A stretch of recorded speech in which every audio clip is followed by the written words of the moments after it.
Creación de programas y manuales. Primeramente, vamos a analizar la estructura del manual de procedimientos.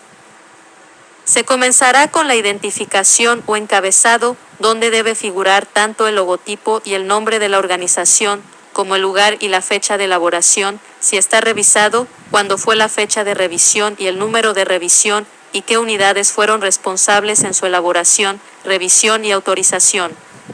Lo siguiente que tendremos que colocar es el índice de contenidos. En él se van a reflejar los títulos de los capítulos y el número de página donde comienza cada capítulo para facilitar su localización dentro del manual. Lo siguiente que vamos a elaborar es un prólogo o introducción, que es un documento breve, donde se explica el objetivo del manual, el contenido que vamos a encontrar en él, las áreas de la organización donde se van a aplicar las normas, la importancia que tiene una revisión periódica de dichas normas para que permanezcan actualizadas a la normativa vigente. Seguidamente, se incluirán los objetivos de los procedimientos, que explica el propósito que se pretende cumplir con los procedimientos. Los objetivos son uniformar y controlar el cumplimiento de las rutinas de trabajo y evitar su alteración arbitraria, simplificarla. Responsabilidad por fallas o errores, facilitar las labores de auditoría, la evaluación del control interno y su vigilancia, que tanto los empleados como sus jefes conozcan si el trabajo se está realizando adecuadamente y reducir los costos al aumentar la eficiencia. A continuación, se van a colocar las áreas de aplicación y alcance de los procedimientos. Así, los integrantes de cada área comprenderán si se aplican o no esos procedimientos establecidos en el manual y cuáles se aplican en su área. Se van a identificar a los responsables que intervienen en los procedimientos en todas sus fases. En la sección de políticas o normas de operación se incluirán todos los lineamientos generales de acción que se determinan explícitamente para facilitar la cobertura de responsabilidad de las distintas instancias que participan en los procedimientos.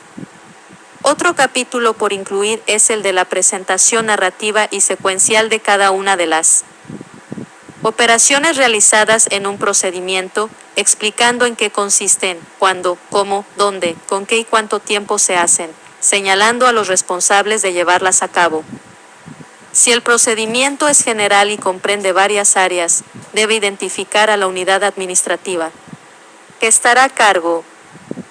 También en el manual de procedimientos se deben incluir los diferentes formularios que se van a utilizar en los procesos, bien incluyéndolos como apéndice o dentro del mismo procedimiento.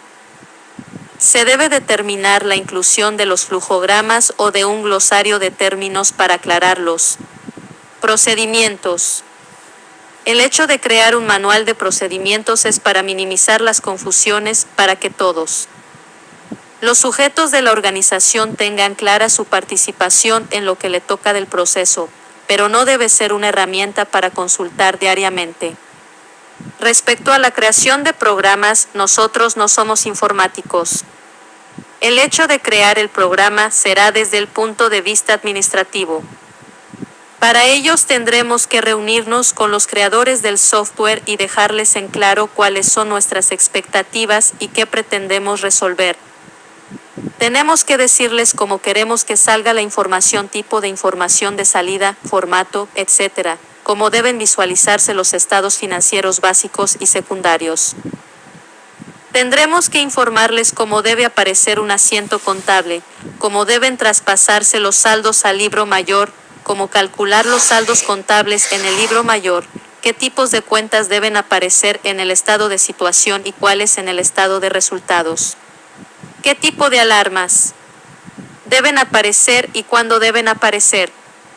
Se deben colocar anuncios de advertencia para evitar la doble contabilidad con mensajes que indiquen que pudiera existir doble contabilidad en una transacción determinada. Importancia de las formas impresas. Tradicionalmente, tanto los formularios como el manual de procedimientos han adoptado la forma presencial. Hay que tener en cuenta que, hoy en día, todavía existen muchas personas con temor a la tecnología y a la virtualidad. Estas personas ven esos cambios como una amenaza. Es por eso por lo que todavía no han migrado muchos procesos a la virtualidad. Insisten en que se sienten inseguros ante los nuevos cambios y que se les debe dar un margen de confianza.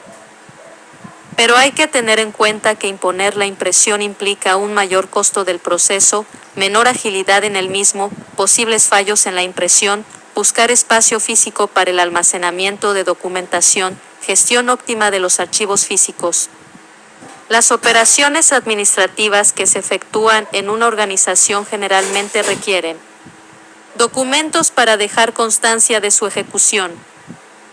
Cuando estas operaciones son numerosas y repetitivas, se utilizan formas impresas cuyo uso incide de manera directa tanto en la simplificación del trabajo como en la calidad de la información que se maneja. Se deben evitar las siguientes prácticas. Primero, la duplicación de formas para un mismo fin. La reiteración produce cansancio, tedio y posibilidad de que aparezcan errores. Segundo, el exceso de formas de poco uso. Se trata de facilitar el tránsito de información, no de dificultarlo. Utilizar formas de poco uso implica tener que estar continuamente implementando capacitación y la posibilidad de que florezca la inseguridad. Tercero, formato con un número de copias innecesario. En este caso se producen varios problemas. El primero es un problema económico. A mayor número de copias, mayor costo. También se produce inseguridad por parte del usuario, ya que entiende que cada copia debe tener un uso determinado. Generar nuevas copias para que, finalmente, acaben en la papelera no es una buena práctica. Cuarto, formas cuyo diseño no satisface el propósito para el que fueron creadas. Es como dar una información a medias. Ya que vamos a implementar cambios, tratar de que los cambios sean lo más satisfactorios posible. Por último, quinto, formas para trámites en las que no son necesarias. Es inventar un problema donde no lo hay, con la consiguiente desviación de recursos en algo que no lo requiere. Por el contrario, usando la tecnología, se están implantando cada vez más las autorizaciones digitales.